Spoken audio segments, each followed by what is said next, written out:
Yo guys, welcome to my Premier League predictions for the upcoming season. Starting off with the relegation zone straight away, we have got Sheffield United, rock bottom of the Premier League for me.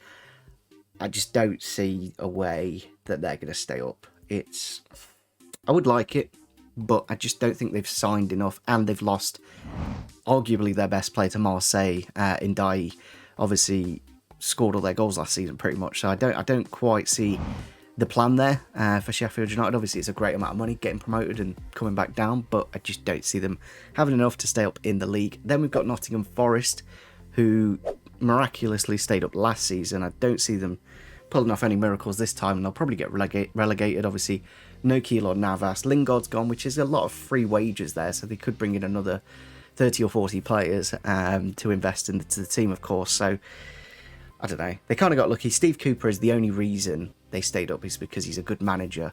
The players that they have aren't that great, and they got very lucky last year. Crystal Palace next. They've lost Zaha, potentially losing Elise, and I just don't see them bringing in anything that good. So yeah, I think they've done well to be in this like mid-table kind of Premier League for the last few seasons, but I just don't see them extending their time any longer than this season. Then just above the relegation zone, a team that could be very easily in there is Wolverhampton Wanderers. I'm amazed, because I remember Wolves came up originally with this great plan. They had Diego Jota, Ruben Neves, João Moutinho. All three of them have gone. Obviously, Jota a little bit earlier, but Neves and Moutinho have both left. I think Kilman's gone to Brentford, I think, if I'm not mistaken, one of their centre-backs anyway. And then they've also lost Adama Traore on a free, so unless they start investing some money, which I expect them to do over the next few weeks, it's going to be a very interesting season for Wolverhampton Wanderers, and I could very easily see them in the relegation zone.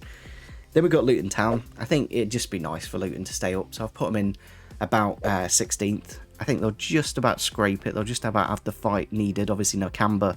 They've got on a permanent. That's good to see, and I'm sure they'll bring in a number of faces just to keep the spirit alive. I think that's the thing about Luton. They've got that spirit of coming through the playoffs, and that'll just push them over the line to stay in the league. Then we've got Burnley, making some good signings. Again, a team that could, like any of these three here, could very easily switch with the relegation three. Burnley, it's going to be interesting to see how they adapt with the style of play. I know Bournemouth came up a few years back with Eddie Howe, played really good football, and that might be the kind of similar situation. Then we've got Fulham.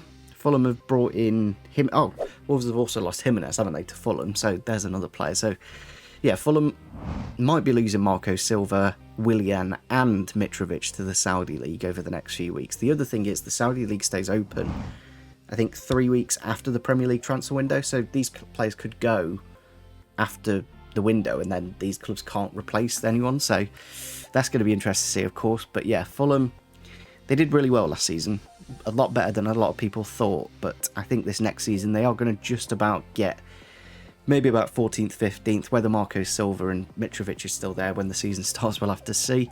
Then we got Bournemouth. I think Bournemouth, they've kind of got a plan, which I kind of like. They controversially sacked Gary O'Neill after keeping them up, but they've gone with, he's a Spanish manager, I can't remember his name, but he seems relatively competent, and they seem to be investing well. They brought in Justin Kluivert, they brought in, he's trying to remember all these players that everyone's moved to, but yeah, I think Bournemouth are looking at that bottom half of mid-table kind of finish. They might get in the relegation zone, but I think they've just got a bit more than Forest, Palace and Sheffield United, basically. Then into the top 12, we go with Everton.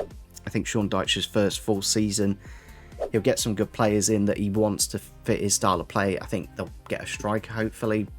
What happens with Calvert-Lewin is an interesting one, because obviously he's a good player, but he's just far too injury, prone. He's just always plays about 3 games, then gets injured for a couple of months. So that'll be interesting to see what Sean Dyche does. Obviously got Dan Juma, who they wanted about 6 months before. Tottenham stole him basically off him.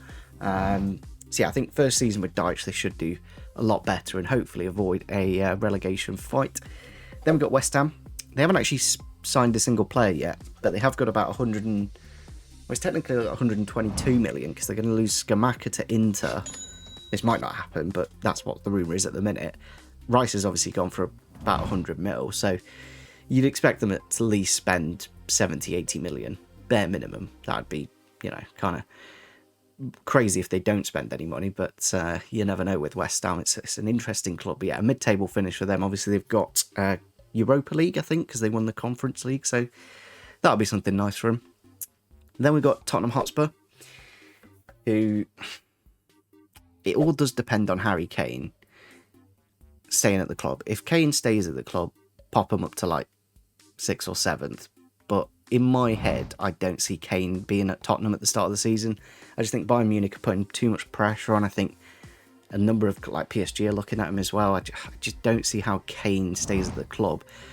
And then how do you replace Harry Kane in whatever 2-3 weeks basically left of the window? That's going to be the challenge for Spurs. I think as a long-term project, it's a nice one with Postflegu, whatever his name is, the Aussie. But yeah, it's not the greatest of times to be a Tottenham fan, but you never know. These next few weeks, the transfer window might get better. Then we got Brentford. I think Brentford are doing great stuff with Thomas Frank. They're going in the right direction. Ivan Toney should be back from his ban, I think. And then obviously they've brought in Kilman from Wolves, and I'm sure they'll probably bring in another couple of really good Danish players that we've never heard of, but somehow make Brentford great. And yeah, a good mid-table finish for them. Why not? Then in the final of the mid-table teams, we've got Brighton. Obviously, they've lost McAllister and Robert Sanchez, I think, today to Chelsea. They've also lost... Who else have Brighton lost? Casado's 50-50 at the minute with Chelsea, so that might be another one. So yeah, I think Brighton are a good team. Like they're doing really well with what they have, and they seem to be converting a lot of money, which is great to see. So I'm sure they'll do well next year. Then in the first Europa League spot, it's a bit interesting. I think, I could be mistaken, but I'm pretty sure there's 5 Champions League spots and then 2 conference, like Europa League or something. I'm not too sure how it works next season, but apparently it's different. Next up in 7th, then we do have Aston Villa, who have probably had the best, in terms of the quality of the players that they've brought in, the best transfer window out of any team in the Premier League. The 3 signings they've made is Tielemans on a free, which is ridiculous. He's linked to like Spurs and even like Arsenal and stuff like that previously, so to get him is great. They got Diaby, who's a fantastic winger from Bayer Leverkusen, and they got Pau Torres from Villarreal, who's another great player. So I don't see them going backwards, so the only way they can go is forwards, and with Unai Emery, good evening, seem to be doing really well there at the minute. They could very easily push into 5th or maybe even 6th position, so you're going to be looking at one of these top 6 sides dropping out, which is going to be very interesting. Obviously, we had Chelsea with the off year last year. But next up in 6th position, you see, it's kind of difficult because when you put it into this kind of like, this is where they want to be. I'm going to go... I'm going to annoy one set of fans either way. I'm going to go Arsenal next. What? I think last season was the chance for Arsenal to get into that title, basically, and they missed it. I don't see them being able to do what they did last year, and I don't see them getting better. They've brought in good players in Timber and Rice, which will help, but I just think the teams around them are better. I just think Casemiro's better than Rice, and it's very difficult. I will be honest. I'll be very interested to see where people put Arsenal, but I just don't see them really finishing any higher than 4th this season, so I had to put them in 6th. Next up, we've got Man United. Again, both of these are very controversial, but I think they've not really improved. Basically, they've got Onana for De Gea, who's debatably a worse keeper. Obviously, Onana's a bit more better with his feet, but as a goalkeeper, I'd say De Gea's probably better in terms of saving shots and keeping clean sheets. And then Mount's kind of a nicety. It's nice squad depth and everything, but I don't think they needed Mason Mount really. And Højlund is 9 goals last year in Serie A. I think if he gets 10 goals for Man United this season in the league, then great, he'll develop. But I don't see this season being like Haaland was last year for Man City, where he just came in and scored 35 goals. I don't see that happening with Højlund. I think it's Højlund anyway, the Danish one. I'm pretty sure that's confirmed by now. But yeah, I just don't see... I just haven't seen improvement in that Man United team, basically. So I don't see why they would get any higher. and if anything, the teams around them have got better. Then in fourth position, we've got Chelsea. I think with Pochettino and the players that they've brought in, and Kunku, obviously Enzo Fernandez in his very first full season. They've brought in Robert Sanchez from Brighton. The defence is quality. If Chilwell can stay fit, and then Reece James, Thiago Silva, and Badiashile, or who's the other one? The problem is Chelsea have got so many players. It's trying to remember what their team is, but it's just so good at the same time. That's the great thing. Obviously, Raheem Sterling as well should do a lot better with Pochettino. So yeah, I don't see how Chelsea don't finish in the top four with the quality that they have. Jackson seems to be doing well as well up front. So onwards and upwards for Chelsea, in my opinion. In third place, gone for Newcastle. Now, some people might be putting Newcastle in that 5th, 6th. They might think this second season they won't get better, but they've brought Sandro Tonali, Harvey Barnes. Now Harvey Barnes. Oh, he's an equaliser. Is basically a replacement for St. Maximin, who obviously Harvey Barnes outperformed in terms of stats. He got more goals and assists. So I don't see how that's, they're going forwards basically, and they're getting Livramento from Southampton to play probably either a backup right back or left back. So if they can get a really good, I know they've got Isaac at the minute and Wilson, but I think they just need that one extra striker, which with the Saudi money I don't see why they can't do in the next few weeks. They get a really good attacker, then very easily get into that top 4 position. Then we've got Liverpool in second place. I think they're going to do a lot better this season with an actual midfield. Obviously they've lost I think 5 midfielders, if I'm not mistaken. Milner, Henderson, Fabinho, Keita, and there's one more, can't remember. But yeah, McAllister and Slazerboy, great signings. They seem to be doing really well in pre-season. Thiago will get a bit more freedom in that midfield. Hopefully they get in a replacement for Fabinho in a number 6. I think they're looking at Lavia.